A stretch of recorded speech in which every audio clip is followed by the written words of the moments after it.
Hi everyone, this is Professor Huang again. I want to continue our discussion about linear regression, follow the previous short video. In this video, my purpose is trying to demonstrate how to use Excel to run linear regression. Um, and follow the previous discussion, let me just briefly talk about this for a second.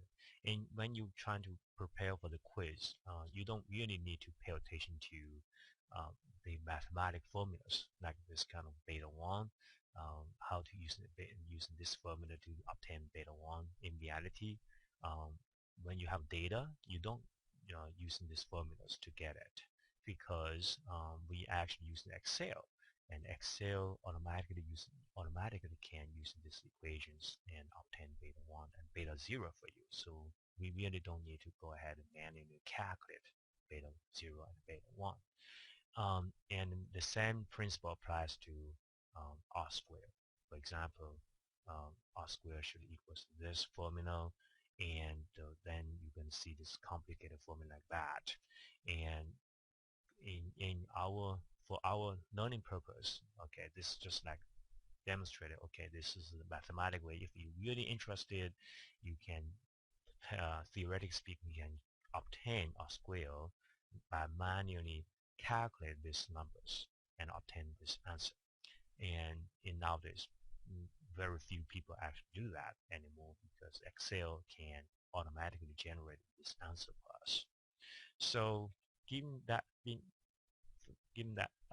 situation, then we need to go back to Excel and demonstrate how to really obtain this result using Excel. Again, I want to use the same example that is essentially this example. Okay, um, the one I'm using is this one. Yes. Okay, and basically this Excel worksheet obtain the data obtained from this place in here. All right. Again, it's TV ads for each week, 1 to 5, and then for uh, the dependent variable in here is how many cars actually sold. Theoretically speaking, we should maybe argue that the number of TV ads should have positive impact on cars sold. So the model we should build is y0, all right? Y equals to beta 0 plus beta 1 times x. All right, this is our this simple model we have. X in here represent how many TV ads we have, and Y represent how many cars we sold. All right, you can also do a scatter diagram like this. Scatter, you go to insert scatter diagram. You just should select the data. You should show that. So how to using this data and obtain the best estimation about beta 0 and beta 1. It turns out that's not so complicated. So let's go ahead using data. Okay, data analysis. Okay, data analysis? By the way, if you don't see the data analysis in here, it means you have to go to Excel options. You have to do a add-ins and basically data analysis package, and that's for free. Okay, you can follow some method. You should be able to add in this additional tools, data analysis. Otherwise, you won't able to perform linear regression using Excel.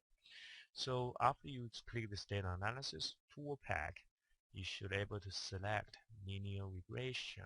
See regression, yes. Okay, so click OK.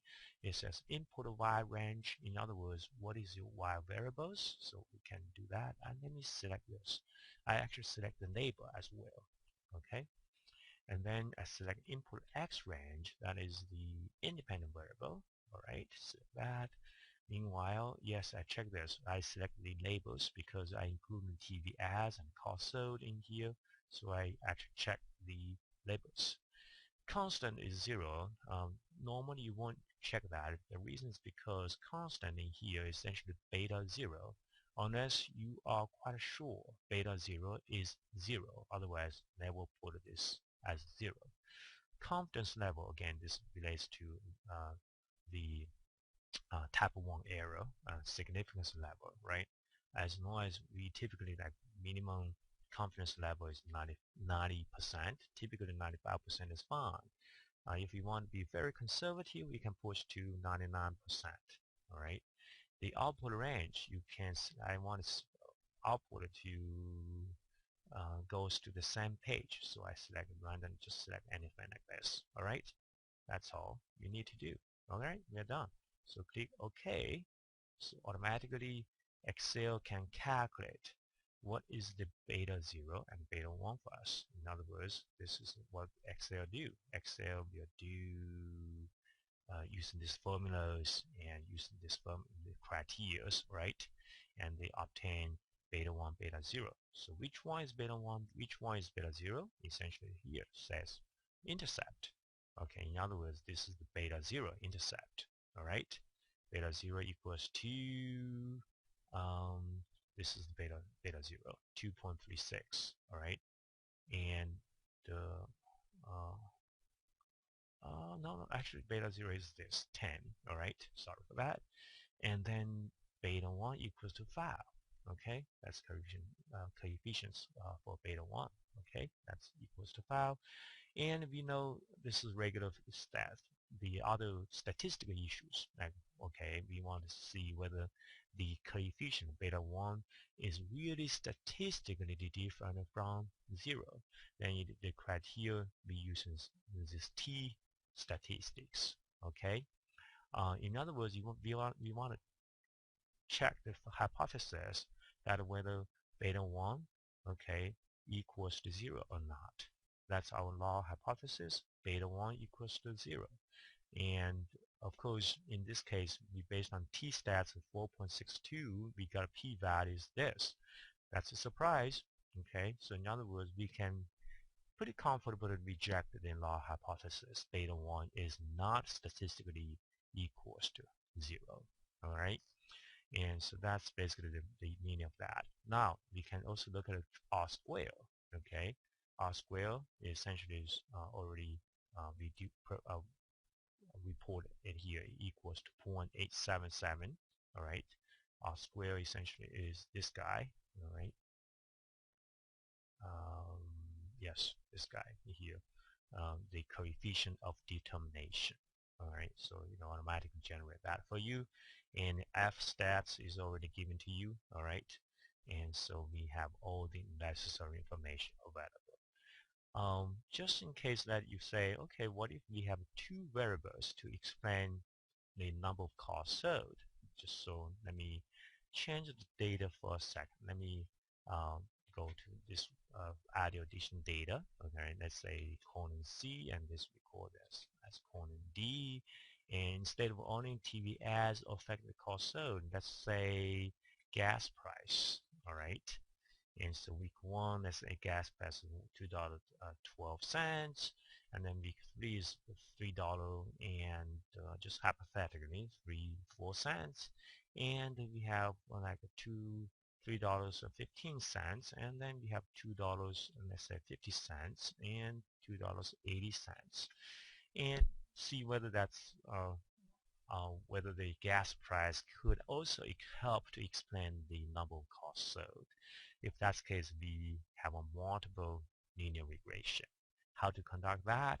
Again, it's simple, all right? So let's just select all the data. You go data analysis, all right? Not actually, select, not, you don't need to select data, I'm sorry. Just go to data analysis, regression analysis again.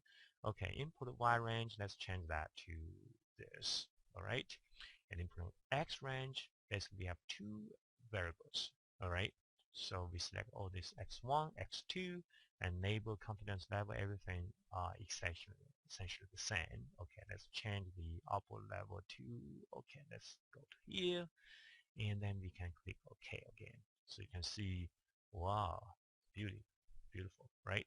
So you already see the intercept in here, 16.71. TV ads has positive impacts.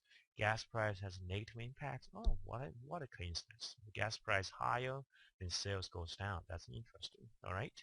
And t-value, but unfortunately, because I just invented this data, so you can see this t-stats is only minus 0.82, which means that p-value is only 0.49%, 0.45, which is not sufficient to reject, even though you got a negative 3.32, but it doesn't mean that this coefficient is essentially statistically different from zero. So hopefully you enjoy this conversation and now understand how to run linear regression now. Thank you very much. I'll see you again. Bye.